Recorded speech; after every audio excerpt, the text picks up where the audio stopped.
A alta do frete deve impactar em 890 milhões sojicultura de Mato Grosso do Sul. Exportação de algodão cai 2,91% em volume e sobe 5,91% em receita em outubro. Transferência de embaixada em Israel preocupa a Câmara Árabe Brasileira. Mercado do milho com tendência de poucos negócios em Mato Grosso.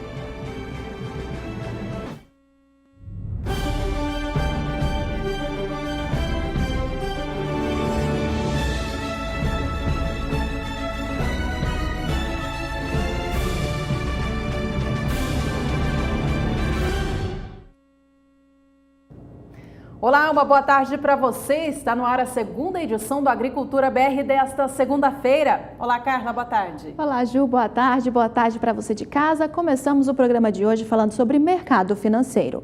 O dólar opera em movimento de alta nesta segunda-feira, com o mercado acompanhando os passos do presidente eleito Jair Bolsonaro e também com uma maior busca pelo risco no mercado internacional. Você confere comigo na sua tela como se comporta o dólar nesta segunda-feira, uma alta de 0,26% para a moeda norte-americana, que está sendo negociada a R$ 3,70 mais 4. E para saber como se opera o mercado financeiro nesta segunda-feira, vamos para a Bolsa Brasileira de Mercadorias conversar com Walter Puga. Boa tarde, Walter Puga, seja bem-vindo. Boa tarde a você, boa tarde a todos. Olha, o dólar está oscilando, mas oscilando sempre em alta, viu? O dólar abriu negociações já acima de R$ 3,70, chegou a ultrapassar R$ 3,71, agora há pouco era negociado, como você lembrava agora há pouco, na faixa de R$ 3,70 com uma leve alta de 0,27%. Ou seja, depois de terminar nas vésperas do final de semana prolongado abaixo de 13,70, o dólar reage frente ao real e vem com uma alta, mas é uma alta tímida, vale lembrar, não chega a 0,30% neste momento, há alguma oscilação, é natural que isso ocorra. O fato é que o dólar daqui para frente acompanha o desempenho do que ocorre no exterior, né? Ou seja, lá fora nós temos uma valorização do dólar frente a algumas moedas, mas isso não muda a perspectiva dos analistas. Temos repetido aqui, a expectativa é de que o dólar perca valor frente a outras moedas, até porque moedas de países emergentes são consideradas moedas muito, vamos dizer assim, já estão muito desvalorizadas e tendem agora a uma recuperação. Por isso, perspectiva é de que o dólar se mantenha em trajetória de baixa, com perspectiva mesmo de chegar ao final do ano abaixo de R$ 13,60 até R$ 3,50. Bom, não é comum ocorrer uma queda acentuada para o dólar no final do ano, mas vale lembrar, um levantamento feito pelo Jornal Valor Econômico mostra que nos últimos anos nós tivemos aí, considerando aí os 22 bimestres, últimos bimestres do ano, nós tivemos 11 vezes em que o dólar teve alta, 12 vezes em que o dólar teve alta e 11 ocasiões em que o dólar teve baixa no último bimestre. Portanto, não há uma tendência clara, mas a expectativa, no caso, para este ano, é de tendência de queda também. Os analistas chamam a atenção para vários fatores que ocorrem, inclusive a eleição da Câmara dos Representantes lá nos Estados Unidos, né, os deputados americanos. Provavelmente, o Partido Democrata assuma a liderança da Câmara dos Representantes nos Estados Unidos, isso pode trazer alguma modificação também para o mercado. Já há uma grande recuperação das moedas de países emergentes como o Brasil frente ao dólar nas últimas semanas. Outro ponto de vista, vou ressaltar, é que as moedas estariam, as moedas de países emergentes, excessivamente fracas. Portanto, nós teríamos aí a possibilidade de uma recuperação. De olho no dólar, porque a Bolsa vem em alta também, já arruma para a faixa de 89, 90 mil pontos, como era de se esperar, período após a eleição, e o dólar tende a recuar, pelo menos para a faixa de 13,65, 13,66 nos próximos dias. É esperar para conferir. Carla? Obrigada, Puga. O Puga continua aqui com a gente porque ele ainda fala sobre dois assuntos que movimentam o mercado financeiro. Ju? Os planos do presidente eleito Jair Bolsonaro de transferir a embaixada brasileira em Israel de Tel Aviv para Jerusalém acenderam um sinal de alerta na Câmara de Comércio Árabe Brasileira. Para saber mais desse assunto e das consequências dessa possível transferência, voltamos à Bolsa Brasileira de Mercadorias. Puga. O que ocorre é que essa mudança da Embaixada Brasileira de Tel Aviv para Jerusalém mostra aí um alinhamento com o governo de Israel e um duro golpe para a Palestina, né? Bom, que tenta evitar, lógico, a Palestina que outros países, além dos Estados Unidos, reconheçam Jerusalém como capital de Israel.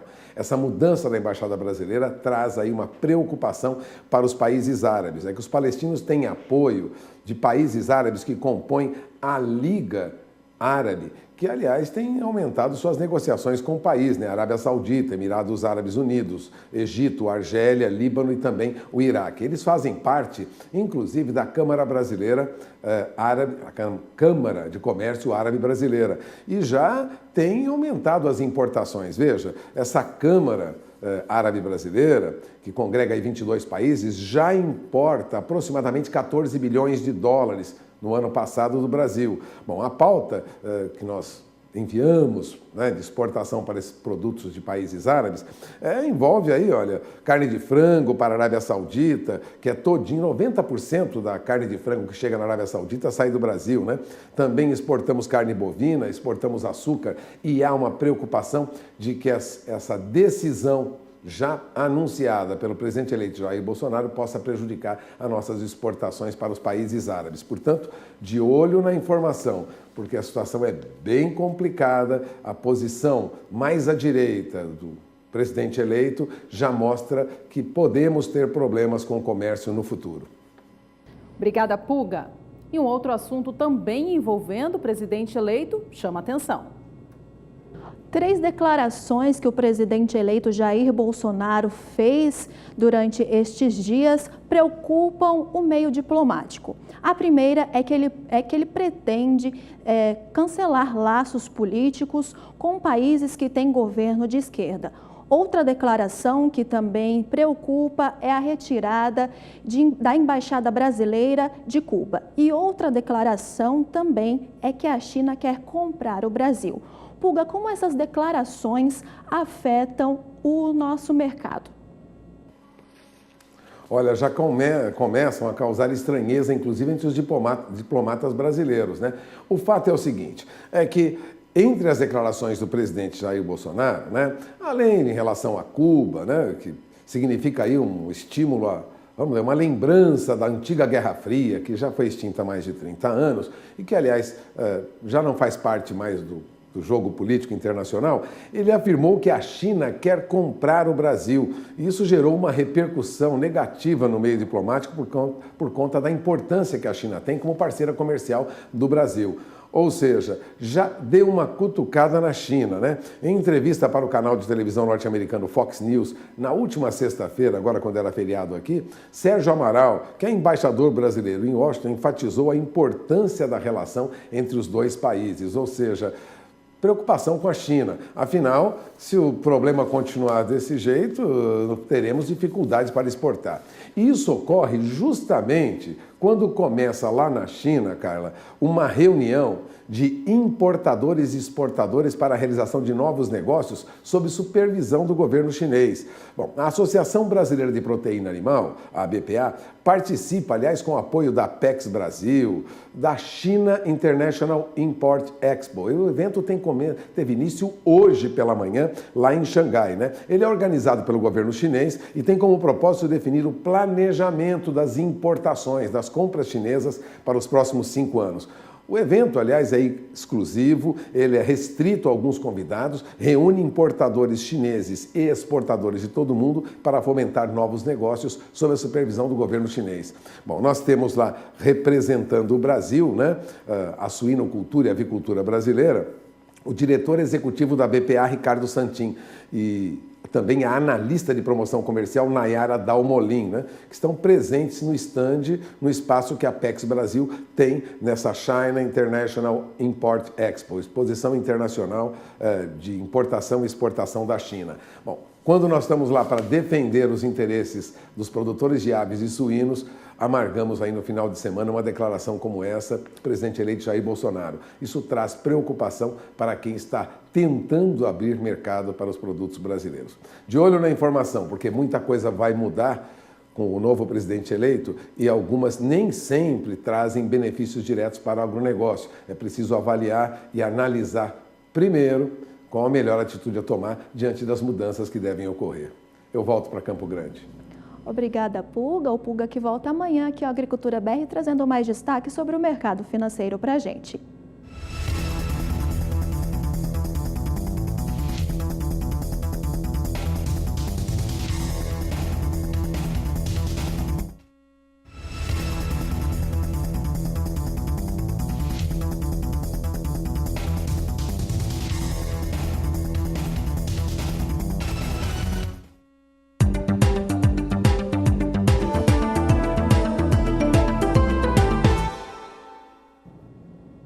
O Ministério da Indústria, Comércio Exterior e Serviços divulgou na última quinta-feira dados sobre as exportações do Brasil no mês de outubro, que conteve 22 dias úteis.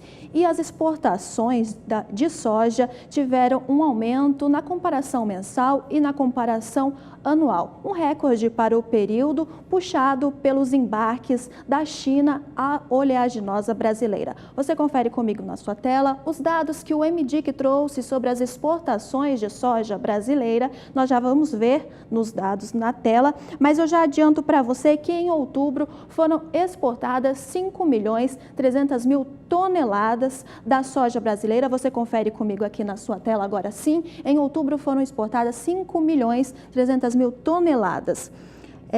O volume é 16% maior ante o registrado em setembro e mais de 2 vezes superior ao observado em igual momento no ano de 2017. Com isso, as exportações brasileiras de soja acumularam nos 10 primeiros meses de 2018, como você vê na tela à sua direita, cerca de 74,5 milhões de toneladas, já bem perto da estimativa de 77 milhões de toneladas feitas pela Associação Brasileira das Indústrias de Óleos Vegetais, a ABIOV, para o ano todo. Em relação à receita gerada com essas vendas ao exterior, o valor pago por cada tonelada de soja enviada aos países compradores em outubro foi menor na comparação com setembro, mas o faturamento total acabou fechando em volume superior por conta da quantidade de soja enviada aos países compradores, como você viu há pouco, que superou 5 milhões de toneladas. Na tela agora, a receita obtida com as exportações. Veja que em outubro, o Brasil alcançou 2 bilhões e 100 milhões de dólares em receita com as vendas de soja. O preço médio estava em 393 dólares e 80 centavos por tonelada, abaixo do registrado em setembro de 2018, que chegou a 397 dólares e 20 centavos. Porém, a gente vê que o volume alcançado de receita em outubro superou a de setembro por conta do volume da soja enviada ao exterior. Em setembro, a receita chegou a 1 bilhão e 800 milhões de dólares. Para finalizar, vamos comparar outubro deste ano com outubro do ano passado. A gente vê que a receita deste ano superou em mais do que o dobro o acumulado de outubro do ano passado, que chegou ao fim com 939 milhões e 500 mil dólares faturados. O preço médio da tonelada da soja vendida no mesmo mês no ano passado foi de 377 dólares e 80 centavos.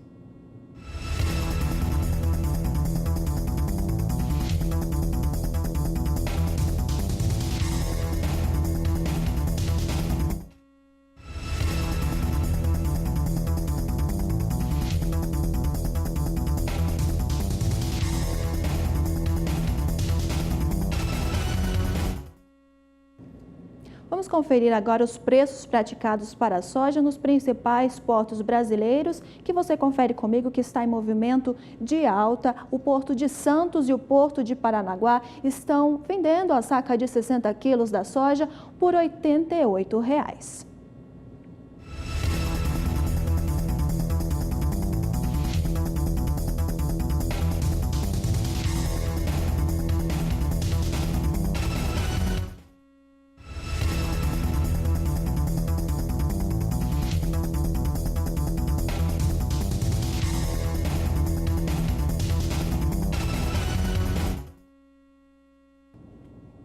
A consultoria AG Rural divulgou nesta segunda-feira como está o ritmo de plantio da safra de soja no país, temporada 2018-2019. Os números apontam para um ritmo recorde.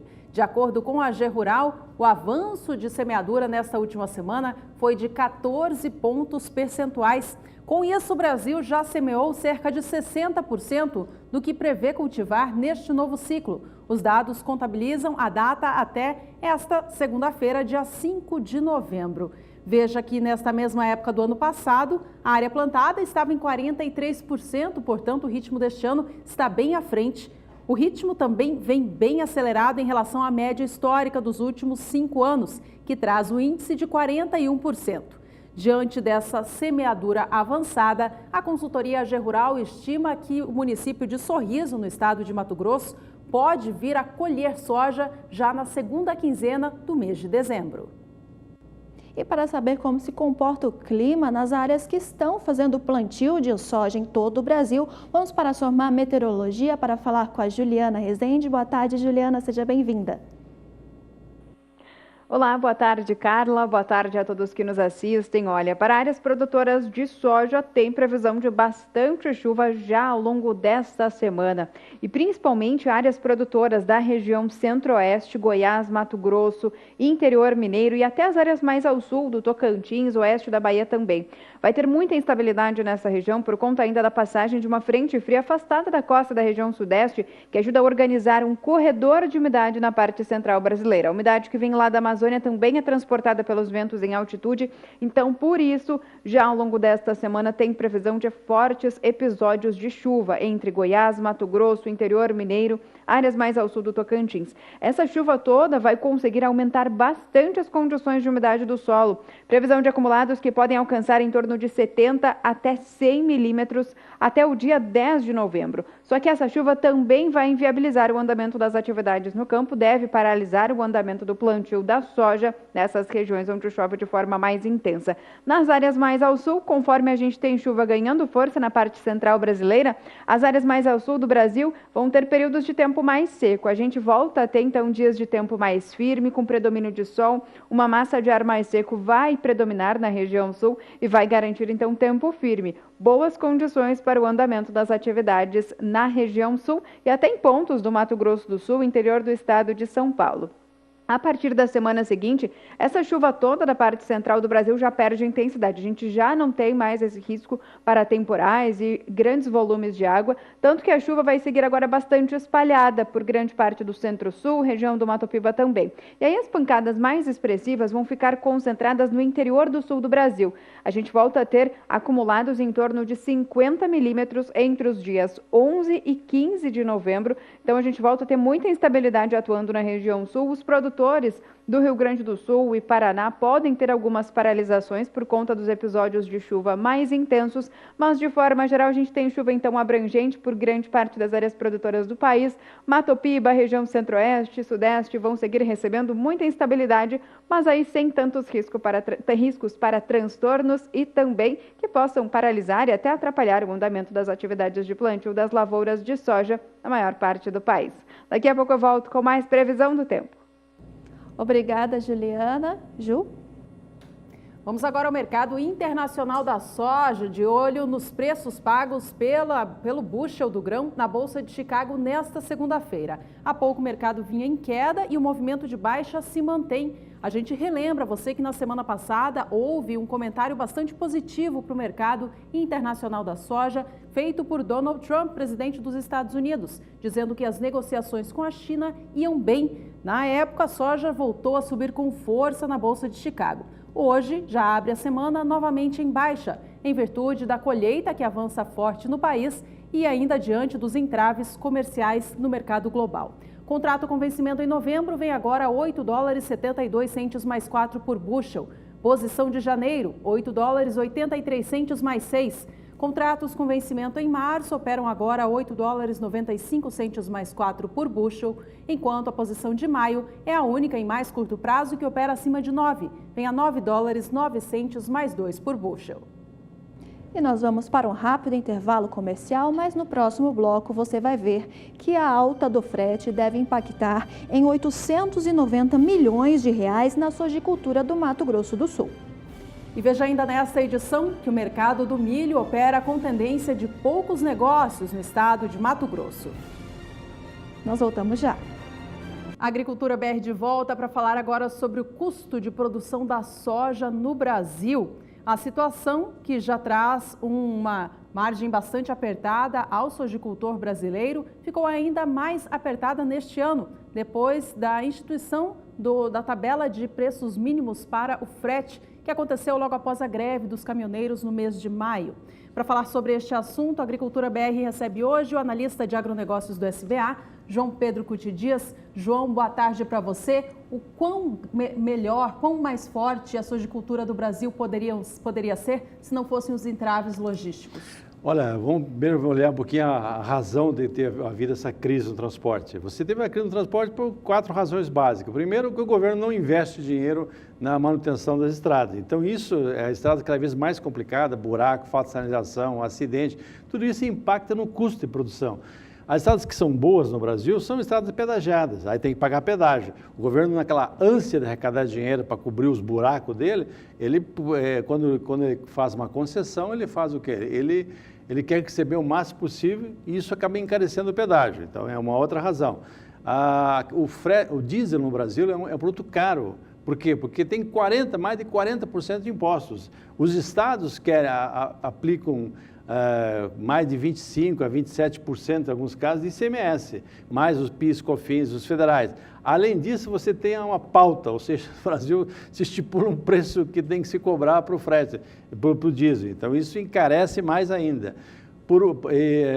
E um outro fator foi o seguinte, nos estertores do primeiro mandato da senhora Dilma, para poder reelegê-la, fizeram uma série de besteiras. E uma delas foi incentivar, criar condições de financiamento para aumentar a oferta de caminhão. A oferta de caminhão aumentou, a crise chegou, você teve uma recessão em 2015 e 2016 pesada no Brasil. A hora que você tem recessão, o que acontece com o mercado de frete? Encolhe.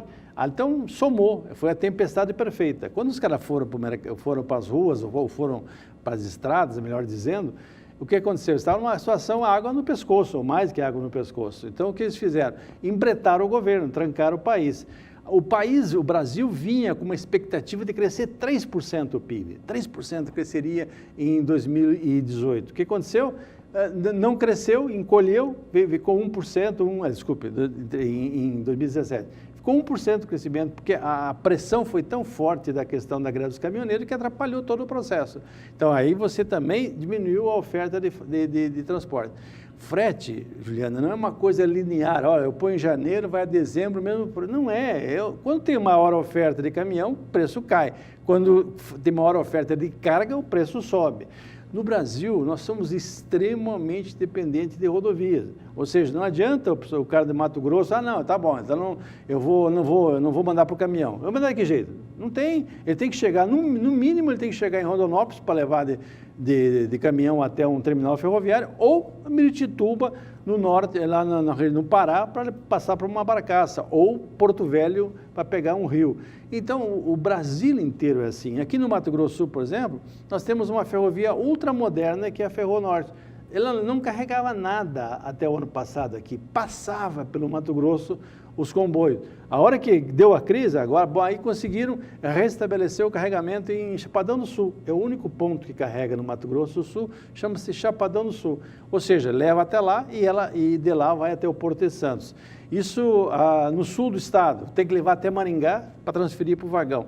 Então, o Brasil depende de caminhão, não tem outra alternativa. 75%, 80% do transporte é em cima de caminhão. Então, você teve essa crise. Aí o governo fez a jabuticaba, né? O Brasil tem coisa que só no Brasil tem, né? A jabuticaba é um exemplo e outro exemplo é o tabelamento de frete.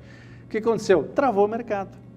A situação não é pior porque o grande usuário de transporte na agricultura é a soja. A soja, com essa briga entre o Trump e os chineses, O preço melhorou, o prêmio no porto melhorou, mascarou o processo. Mas para o ano que vem, como é que fica o ano que vem? Essa é a grande dúvida, essa é a grande incógnita. Hoje, nós estamos vendo o milho travado, e você deve estar toda hora mostrando, ó, o milho está caindo em Campinas, está caindo no Brasil. Por quê? Porque fechou a válvula de escape da exportação. Milho é um negócio barato, 177 dólares, 170 dólares no porto, isso dá pouco mais de 10 dólares por saca. O que acontece? É tão caro o frete que não sobra nada para o produtor. O que acontece com o produtor? Ele não vende, segura o produto, está tudo travado. Nós vamos ter um carry-over, um estoque de passagem de milho muito grande para o próximo ano. Por quê? Porque era para nos exportar 28 milhões, 27 milhões, não vai exportar 23, 24. Ou seja, o frete impactou tanto pesado no processo. Então, hoje, quando se começa a fazer conjunturas, e se criou uma figura nova, chamada frete de retorno. Sempre acontecia no mercado, o pessoal ia, levava soja, carregava o calcário, gesso, fertilizante, sei lá, dá um jeito. Se não tivesse nenhuma carga de retorno, o frete, a ida era mais cara. Por quê? Para compensar o retorno que algumas vezes voltava vazio. Aí se criou a figura do retorno. Aí complicou mais ainda, porque alguns locais dobrou o preço do frete. Eu lembro que lá na região de Campo de Julho, aquela região, porque levava a soja para Porto Velho, custava 190, 170, 190 para levar. Uma hora para outra foi para 240. Se pagar o frete de retorno, vai para 480. Parou, travou o mercado.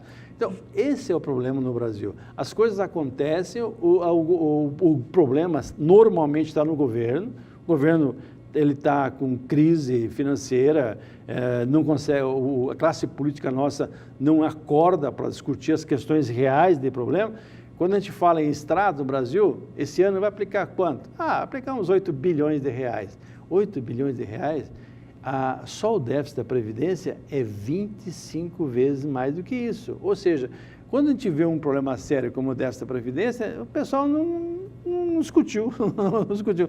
Botou embaixo da mesa, botou embaixo do tapete o problema. Então, não aplica dinheiro em estrada, complica mais ainda, porque aí o caminhão quebra, pneu que estoura, atrasa a viagem. Então, esse é o problema. Assim, enquanto nós não atuarmos em cima das causas da crise do transporte, nós vamos ficar discutindo sexo de anjo o tempo inteiro. Pois é. Ano vai, ano vem, a gente continua debatendo aqui a questão da logística, né, João Pedro? Dentro da porteira, o produtor aumenta a sua produtividade, investe em tecnologia, mas porteira fora, a situação é a mesma. Pode vir a mudar isso com o novo governo? Olha, pelo menos estão falando coisas que são sérias. Primeiro, privatizar. Eu considero o seguinte, no Brasil, quem é a favor de empresa estatal, eu sou um pouco meio radical nessa questão. Eu considero 3 grandes linhas quando é a favor de estatais. Uma é que o cara é ignorante, conhece o assunto, tudo bem, tá bom. Outra é inocente. Tem muita gente que acha que vem Papai Noel, Coelho da Páscoa, existe isso ainda. E terceira que é safado, porque o safado ganha dinheiro com isso. As estatais, né, às vezes, de ficarem presentes nas áreas econômicas, ficam presentes na área policial. Você toda hora está vendo. O Sarney começou uma ferrovia, a Norte-Sul, no tempo dele. Faz tempo que o Sarney saiu do governo. Até hoje ela não funciona.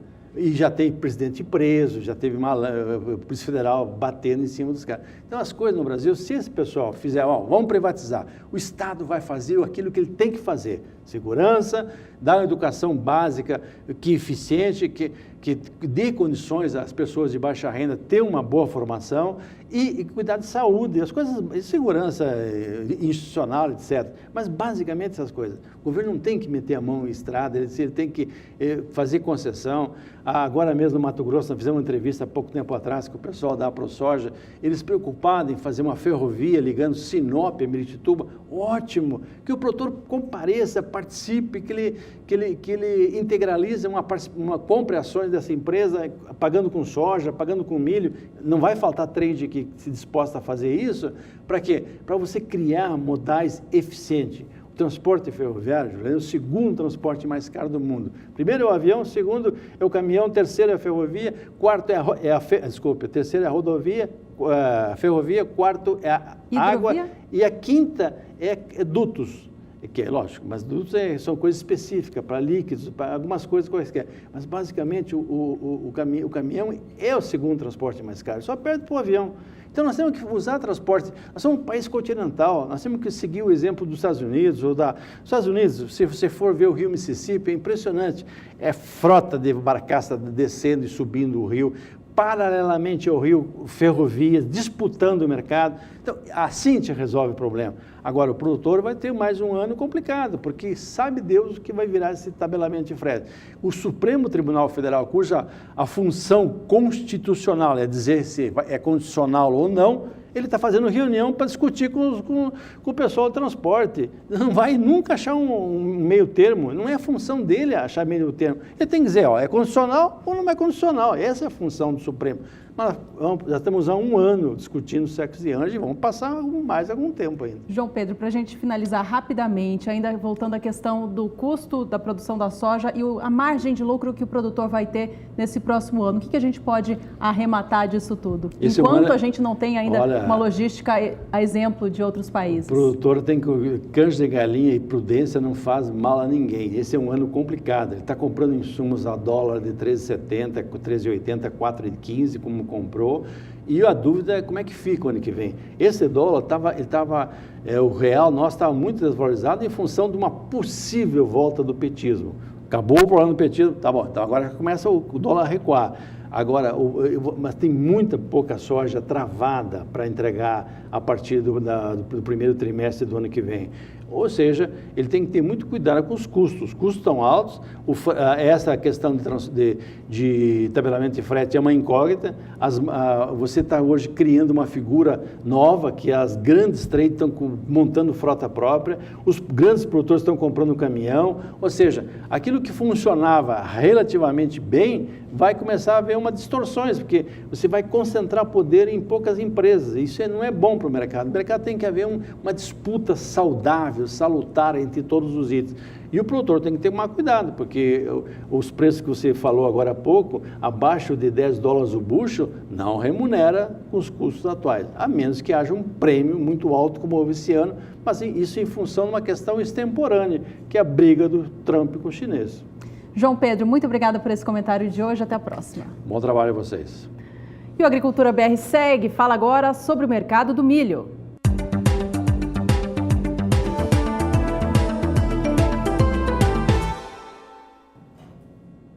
Nestes últimos dias, houve uma tendência de poucos negócios para o milho no Brasil. Mas no estado de Mato Grosso, os negócios antecipados seguem de maneira regular. Você confere mais informações com o repórter Valdir Pacheco. A tendência para o mercado do milho é de que os preços não motivem muitos negócios para os próximos dias, sendo mais provável usar os estoques para a troca por insumos. Isso é o que indicam os especialistas também sobre a situação da safrinha. A negociação antecipada da safrinha 2019 vem ocorrendo com regularidade em Mato Grosso nas últimas semanas. Além da procura por parte dos compradores, também há interesse dos vendedores em fechar acordos para custear a aquisição de insumos a serem usados no ano que vem. Em outros estados, produtores ainda estão focados no plantio da soja e não se voltaram à venda do milho futuro ou à compra de produtos destinados à lavoura do cereal. Os especialistas afirmam também que, no disponível, a comercialização de lotes é bastante lenta, com os preços em contínua queda e poucos produtores interessados em negociar pelos valores atuais. Nesse cenário, não surge oferta de lotes e só vende quem realmente precisa levantar recursos para o curto prazo. Os vendedores estão bem financeiramente e acham que até janeiro os preços podem subir um pouco. A referência de compra do mercado doméstico tem se mantido em R$ 22,50 a saca, FOB Rondonópolis, no Mato Grosso, para embarque e pagamento imediatos. Para exportação, não surgiram propostas, mas na semana passada rodaram grandes volumes por R$ 21,00 a saca FOB, para embarque em novembro e pagamento em dezembro. Já para o B3, o milho fechou em alta pela terceira vez consecutiva, impulsionado pelas retomadas das vendas do milho futuro, com a troca de insumos que exigem aberturas no mercado futuro. Valdir Pacheco para o SBA, Sistema Brasileiro do Agronegócio. Seguimos agora trazendo mais destaques da previsão do tempo no Brasil. Para a região sul do país, a previsão para essa semana é de pouca chuva. Para aqueles produtores que estão fazendo semeadura de soja, milho, a situação então é favorável. Voltamos até a Somar para falar com a Juliana. Ju, como fica o clima para a região sul então? É isso mesmo, Juliana. Vai ficar com tempo firme no decorrer desses próximos dias, predominando na maior parte das áreas produtoras do sul do país. A gente tem bons episódios de chuva na semana anterior, por conta da passagem de uma frente fria. Isso conseguiu até recuperar as condições de umidade do solo, que vinham declinando no estado gaúcho por conta de poucas chuvas. Então agora a umidade do solo volta a ficar bastante elevada entre Rio Grande do Sul e Paraná. Agora, para os próximos dias, tempo firme predominando. A gente vai ter a atuação de uma massa de ar mais seco na maior parte da região sul, que vai garantir, então, ausência de instabilidades, poucas nuvens e predomínio de sol. Onde tem previsão que pode até voltar a chover é pontos da faixa costeira, tanto do estado do Paraná, Santa Catarina e até do Rio Grande do Sul. Como a gente tem vento soprando do mar contra a costa, esses ventos, então, trazem bastante umidade do oceano, por isso pode, sim, tem previsão de chuva para toda a costa do sul do Brasil. Então, as nuvens carregadas vão seguir se formando em toda a faixa litorânea e, por isso, no interior, tempo firme. Agora, é a partir da semana seguinte que a gente já volta a ter previsão de chuva. Então, essa janela de tempo mais seco durante essa semana vai favorecer os produtores que estão em fase de plantio das atividades de soja e milho também, mas é a partir já do próximo final de semana que a gente já tem previsão de chuva retornando para todo o sul do país.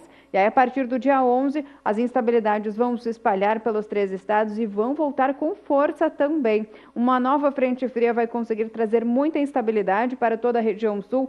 Previsão de pancadas mais intensas na faixa do interior da região, enquanto que na faixa leste o volume de água fica em torno de 30 milímetros. No interior, o acumulado pode alcançar em torno de 50 milímetros. Agora, conforme a chuva vai conseguir voltar a trazer muita estabilidade para a região sul, os produtores podem voltar a ter paralisações, principalmente em relação ao plantio das lavouras de soja e também de milho de grande parte da região sul. Daqui a pouco eu volto com mais previsão do tempo. Obrigada, Juliana, por enquanto. Até já.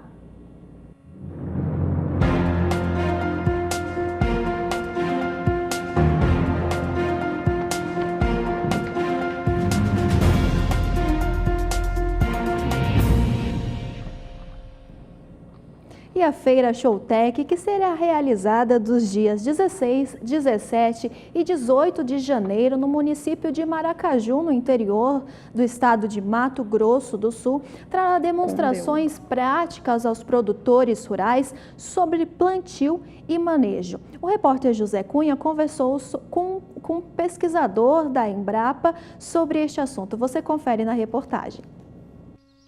A Embrapa Agropecuária Oeste vai estar presente na Showtech 2019, falando sobre o manejo sustentável na produção agrícola. E é sobre isso que eu converso com o pesquisador Cláudio Lazarotto. Cláudio, qual é a expectativa da Embrapa para este evento? A expectativa é que tenhamos um bom público, primeiramente, e segundo, que nós possamos ver todo aquele elenco de tecnologias que estarão disponíveis aqui, tanto da Embrapa quanto os demais parceiros participantes do Showtech 2019, que isso seja incorporado aos sistemas produtivos e que isso realmente alavanque a produtividade, a estabilidade da produção e a melhoria da produtividade em si e da qualidade de vida no âmbito da produção agrícola e pecuária do estado de Mato Grosso do Sul, principalmente. E qual é a importância dos manejos sustentáveis dentro dos processos de produção agrícola? Olha, partimos do solo. O solo é o maior patrimônio que o produtor rural pode ter. A partir dele, é o solo quem vai estabelecer de verdade, os níveis de produção, os níveis de lucratividade, a quantidade de trabalho e etc. Então, a partir do momento que se conserva o solo, nós vamos ter praticamente todas as questões resolvidas quanto à produtividade. Vou exemplificar, o produtor se preocupa muito se chove ou se não chove. Se ele tiver um bom manejo de solo, essa preocupação vai ser diminuída em muito, porque na maioria dos casos nós vamos ter um impacto muito pequeno, por exemplo, por uma adversidade climática que é a seca, muito comum e frequente aqui no estado. Então se reduz muito com isso. Claro que os outros fatores ou elementos dos recursos naturais, como ar, como água, etc. e tal, são preservados via manejo do solo. É isso que nós estamos focalizando no manejo e conservação do solo. Obrigado, Cláudio. A feira acontece de 16 a 18 de janeiro, aqui em Maracaju, no Mato Grosso do Sul. José Cunha, para o SBA. A Scott Consultoria realiza no dia 23 de novembro o Encontro dos Analistas. O evento, que vai reunir personalidades do meio do agronegócio nacional, vai debater o atual mercado pecuário frente ao novo governo. E quem faz o convite aqui para a gente deste encontro é o diretor fundador da Scott Consultoria, Alcides Torres. Confira. Olá, gostaria de convidá-los para o encontro de analistas da Scott Consultoria, que acontecerá no dia 23 de novembro em São Paulo, capital. O evento será dividido em 2 blocos. O primeiro focará a economia e teremos a presença de André Perfeito, economista-chefe da Spinelli Corretora, Pedro Parente, CEO da BRF, Zena Latif, economista-chefe da XP Investimentos, Décio Zilberstein, do Pensa USP, e Érica Gorga, ex-candidata a deputada federal pelo Novo. Nós trataremos expectativas para o ajuste fiscal, perspectivas para 2019 e a política adotada pelo novo governo. Já para o bloco do Boi Gordo, teremos as presenças de Ivan Vedequim, da Vedequim Consultores, Leandro Bovo, da Radar Investimentos, Luciano Pascon, CEO do Frigol, Sérgio Dezendo, do CPE e, é claro, os consultores da Scott Consultoria, Iberville Neto e Rafael Ribeira. Os temas abordados serão rentabilidade do confinamento em 2018, expectativa para 2019, exportação de bovinos vivos e de carne bovina, custo de produção da pecuária em 2019 e mais algumas coisas. Faça a sua inscrição através do telefone 3343-5111 ou através do sítio encontrodeanalistas.com.br. Nos encontramos lá. Veja no próximo bloco do Agricultura BR. Produtores de São Paulo poderão contar com linha de crédito com foco em sustentabilidade. E ainda nesta edição, você confere que as exportações de algodão do Brasil tiveram queda em volume, mas a receita teve um aumento no mês de outubro. E continue participando aqui do Agricultura BR, enviando uma pergunta, foto ou vídeo da sua produção pelo nosso número de WhatsApp que aparece aí na sua tela, 67 99656 2266. O Agricultura BR volta já. E a partir deste mês, o governo do estado de São Paulo passa a disponibilizar novo formato de linha de financiamento a produtores rurais. O foco é para a agropecuária sustentável. O repórter Gustavo D'Angelo traz mais informações. Os recursos geridos pelo Fundo de Expansão do Agronegócio Paulista, o Banco do Agronegócio Familiar, estarão disponíveis nos seguintes projetos: Agricultura Sustentável Paulista, Produção Animal Sustentável Paulista, Aquicultura e Pesca Sustentável Paulista e Desenvolvimento Rural Sustentável Paulista. O objetivo é simplificar e desburocratizar o acesso dos produtores rurais aos recursos. Cada linha já conta com 10 milhões de reais disponíveis e pode ser acessada pelos produtores que possuem a declaração de aptidão ao FEAP. Aqueles que não possuem e desejam emitir novas DAFs poderão solicitar pelo sistema FEAP-NET a partir deste mês. O FEAP também definiu como regra única o limite de renda bruta agropecuária anual em R$1 milhão para enquadramento como beneficiário nas linhas, permitindo um maior número de adesões. A renda bruta agropecuária anual considera toda a receita originária da produção agropecuária, extrativismo vegetal ou pesqueiro e demais rendimentos das atividades, devendo representar no mínimo 50% do total da renda bruta anual. Voltamos aos estúdios em Campo Grande. E agora o destaque é do café.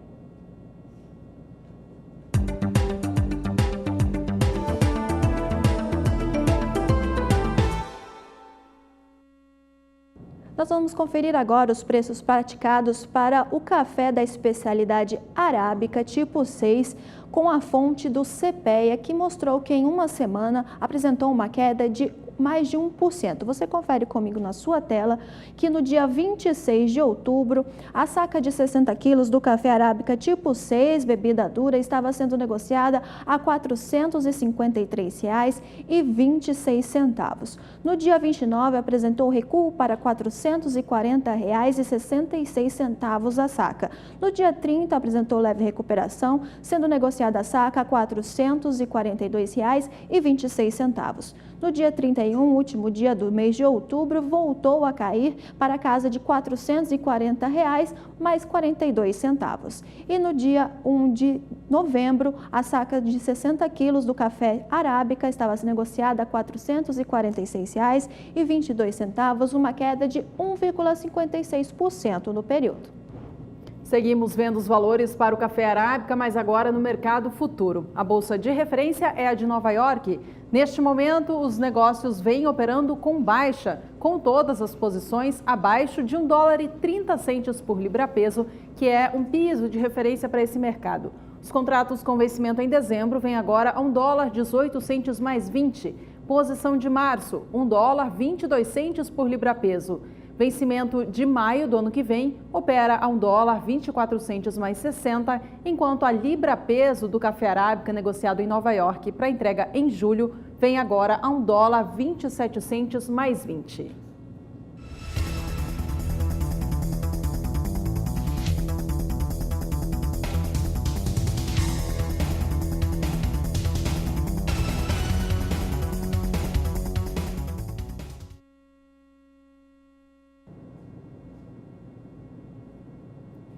E a Farsul, a Federação da Agricultura do Estado de Rio Grande do Sul, elegeu na última semana a nova diretoria que terá um mandato até 2021. A Nelise Nicolodi traz mais informações.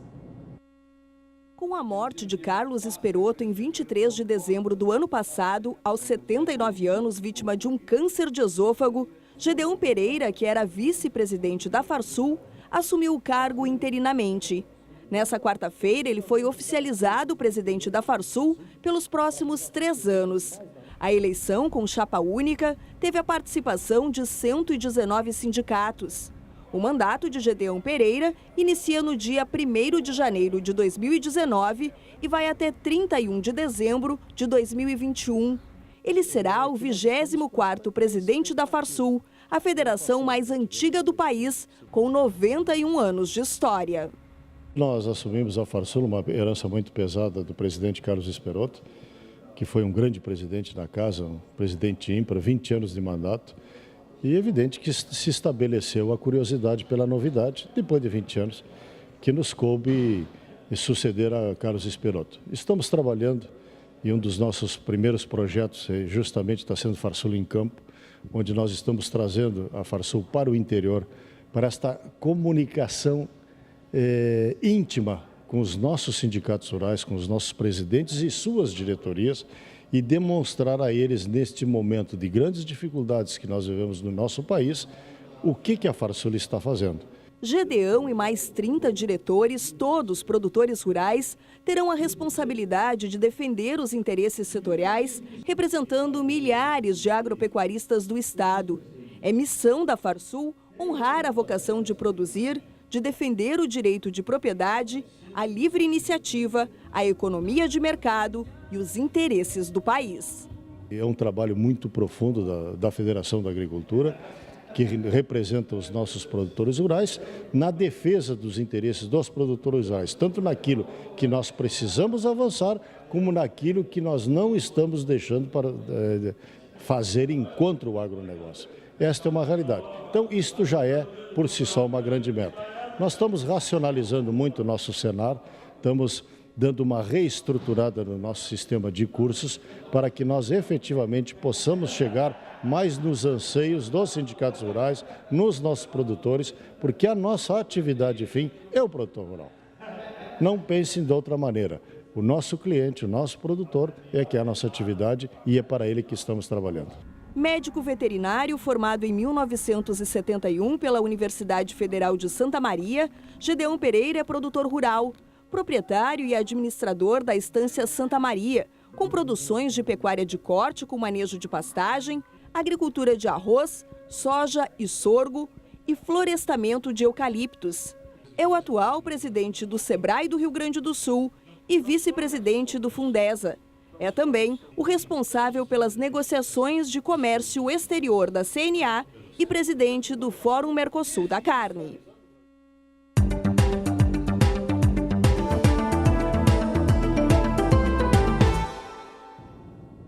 No Uruguai, o plantio da safra 2018-2019 de arroz está bastante avançado e, se o clima permitir, deve ser concluído em poucos dias. Os dados são do jornal uruguaio El País, que aponta que a área plantada com a cultura neste ano cai bastante em relação ao ciclo passado. A estimativa de baixa é de 17,6%. A expectativa de produção do arroz para os uruguaios é de 1.440.000 toneladas, com um rendimento médio por hectare estimado em 8,59 toneladas do cereal. E no norte do Uruguai, o plantio de arroz está em ritmo avançado. Mas na zona produtora leste, principalmente no departamento de Rocha, você vê ali que está um plantio bem atrasado. Confira comigo na sua tela dados que o El País trouxe sobre a produção de arroz no Uruguai. No departamento de Rocha, há bastante atraso, uma vez que o plantio começou a ser feito de forma tardia e também devido a problemas climáticos. Você vê que a área já semeada é de 75%, enquanto a área projetada é de 131 mil hectares, uma queda de 17,6% para a área. A boa notícia é que a maior parte do cereal foi plantada dentro da janela ideal e que os cultivos vêm com bom avanço, embora em algumas áreas haja problemas com a emergência, para os quais são necessárias novas chuvas, a fim de evitar que os produtores tenham que irrigar e aumentar os custos.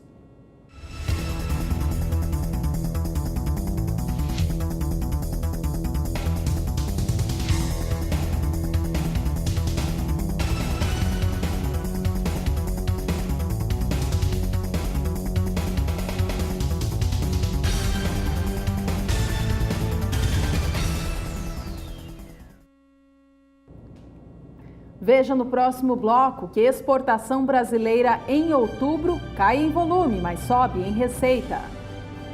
E ainda no programa de hoje você vai conferir a sua participação aqui no quadro Agricultura BR Responde. Produtores do Nordeste em peso querendo saber quando é que vai ter chuva na região. O Agricultura BR volta já. Agricultura BR de volta e o nosso destaque agora é o algodão.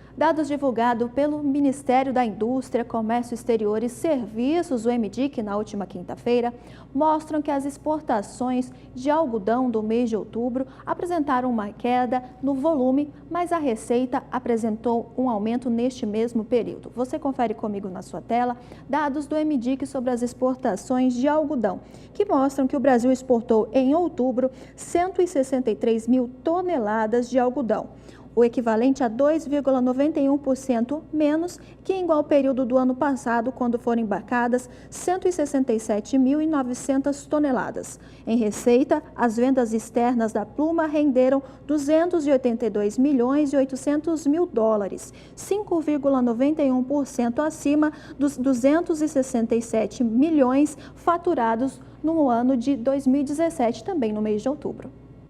Agora, comparando outubro com o mês de setembro deste ano, o mês passado foi maior em relação a volume e também em receita. De acordo com o Ministério da Indústria, Comércio Exterior e Serviços, a alta para ambas as situações, volume e receita, superou 120%.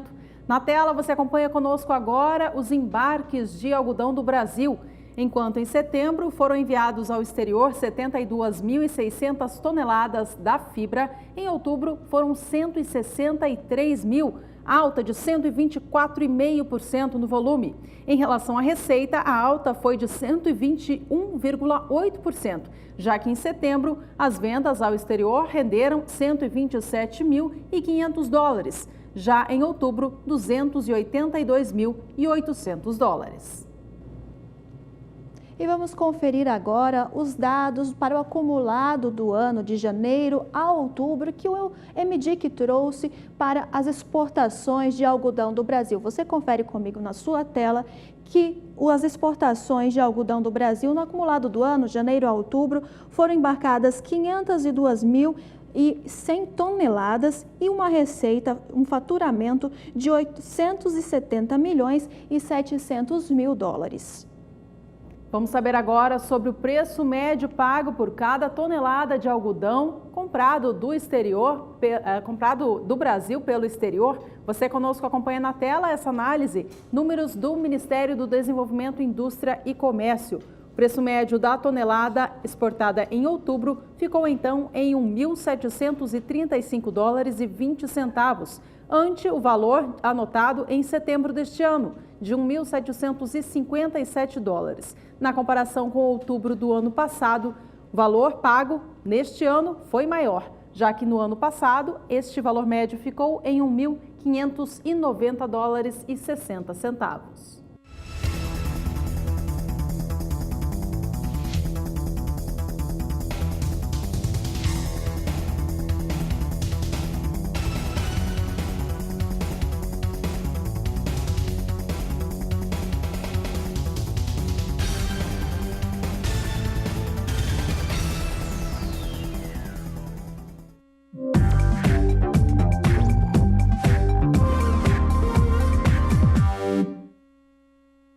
Chegou uma hora tão esperada aqui no Agricultura BR, que é o quadro Agricultura BR Responde, e a nossa pergunta de hoje veio lá da Bahia. Vamos conferir, o telespectador que está participando aqui com a gente é o William Dutra, de Condeúba, e ele diz: boa tarde, William. Quais são as próximas previsões para Condeúba?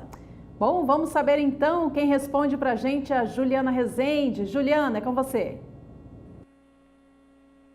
Bom, então respondendo para o telespectador William, da região de Condeúba, na Bahia. Olha, William, tem previsão de chuva já nesses próximos dias e tem previsão de pancadas até bastante expressivas na região. Até o dia 10 de novembro, entre os dias 9 e 10 de novembro, a gente vai voltar a ter muita chuva na região. As pancadas na região de Condeúba vão ganhar bastante intensidade por conta de ventos no alto da atmosfera e por isso tem previsão de acumulados em torno de 30 até 50 milímetros na região central da Bahia. Então, previsão de bons acumulados de chuva já a partir do final desta semana. A partir da semana seguinte, entre os dias 11 e 15 de novembro, essa chuva toda vai seguir ainda atuando em grande parte do estado da Bahia, só que na região de Condeúba a chuva vai perder um pouquinho mais de intensidade. Então, as pancadas que acontecer na próxima semana começam a perder força ao longo do período e a expectativa é de chuva, então, perdendo intensidade, com acumulados de 15 a 30 milímetros, uma chuva, então, um pouco mais fraca do que já a chuva que deve acontecer no final desta semana na região. E até pelo menos o dia 20 de novembro a gente já tem essas instabilidades, então, perdendo cada vez mais intensidade, a tendência de pancadas mais fracas e regulares na região de Condeúba e grande parte do estado da Bahia. Então, as melhores chuvas que devem acontecer na região devem acontecer no final desta semana até o comecinho da próxima semana. Bons acumulados de chuva devem conseguir aumentar as condições de umidade do solo na região de Condeúba, favorecendo, então, grande parte dos produtores da região. Daqui a pouco eu volto com mais previsão do tempo. Tá certo, Juliana. Obrigada por enquanto. Um abraço a você que participou. Daqui a pouco no Agricultura BR tem mais um quadro, Agricultura BR Responde. E você pode participar enviando a sua pergunta, foto ou vídeo da sua produção pelo nosso WhatsApp. O número é 67996562266. O Agricultura BR volta já. E já estamos de volta para responder a sua pergunta que mandou mensagem aqui para a gente. Você que é do estado do Piauí, atenção, pode ser a sua pergunta agora na tela. Edivaldo Oliveira, de Coronel José Dias, nos mandou o seguinte: boa tarde, eu gostaria de saber quando é que vai chover aqui em Coronel José. Passa para mim as previsões de novembro até janeiro de 2019. Então, Ju, vamos responder ao Edivaldo e todo mundo lá do Piauí, indo lá para Somar Meteorologia. Juliana Rezende, que podemos explicar para o nosso telespectador. Olha, tem previsão de chuva na região de Coronel José Dias, no estado do Piauí, nesses próximos dias. Mas, diferente das demais áreas do interior do Nordeste, a chuva que vem acontecendo no Piauí vem sendo fraca e irregular. Nesses próximos dias, a chuva, então, que acontecer na maior parte do estado até o dia 10, alcança a região de Coronel José Dias, mas ainda vai ser uma chuva mais fraca. Não tem muitas instabilidades ganhando intensidade na região. Até pelo menos o dia 15, chuvas mais fracas na região. Grande parte do Piauí, então, recebe pancadas fracas isoladas, e a expectativa é de que novembro ainda seja marcado por essa chuva mais irregular. Tendência de chuvas se regularizando na região somente a partir do mês de dezembro, e a tendência de chuvas mais frequentes e expressivas na maior parte do estado do Piauí a partir do mês de dezembro. Hoje eu encerro por aqui a minha participação. Amanhã eu volto com mais previsão do tempo. Até amanhã! Obrigada, Juliana, e um abraço a todos que participaram hoje do quadro Agricultura BR Responde. E você também pode continuar participando aqui com a gente, enviando a sua pergunta pelo nosso WhatsApp, que é 67996562266. Essa edição do Agricultura BR vai ficando por aqui. Muito obrigada pela sua companhia. Boa tarde, Ju. Boa tarde para você, Carla. Uma boa tarde a todos e um bom início de semana. Até a próxima.